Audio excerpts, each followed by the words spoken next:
L'histoire commence par une tragédie le 5 mai 1957, à Hexham en Angleterre.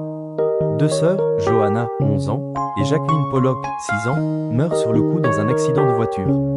Leurs parents, John et Florence, sont dévastés. La naissance du mystère. John Pollock, un fervent croyant en la réincarnation, est persuadé que ses filles reviendront. Un an plus tard, Florence tombe enceinte. Le 4 octobre 1958, elle accouche de jumelles, Gillian et Jennifer. C'est là que l'inexplicable commence. Les marques de naissance, Jennifer a une ligne blanche sur le front, exactement à l'endroit où sa sœur décédée, Jacqueline, avait eu une cicatrice suite à une chute de vélo.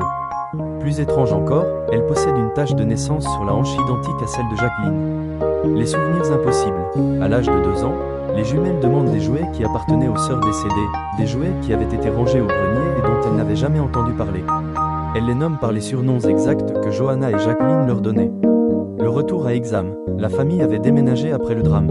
Lorsque les parents ramènent les jumelles à Hexham pour la première fois, elles ont alors 4 ans, les petites se mettent à désigner des lieux qu'elles ne sont pas censées connaître. Elles reconnaissent l'école de leur sœur. Elles indiquent le parc où, elles, avaient l'habitude de jouer. Elles manifestent une terreur panique au passage d'une voiture dont le moteur vrombit, en criant « La voiture arrive pour nous chercher ». L'avis des experts. Le cas a été étudié de près par le Dr Ian Stevenson, un psychiatre de renom qui a passé sa vie à documenter les preuves de la réincarnation.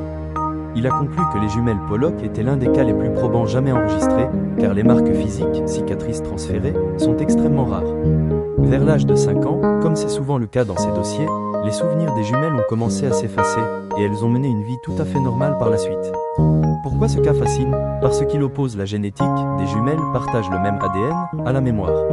Si les taches de naissance peuvent être une coïncidence génétique, la reconnaissance des jouets et des lieux reste un défi pour la raison.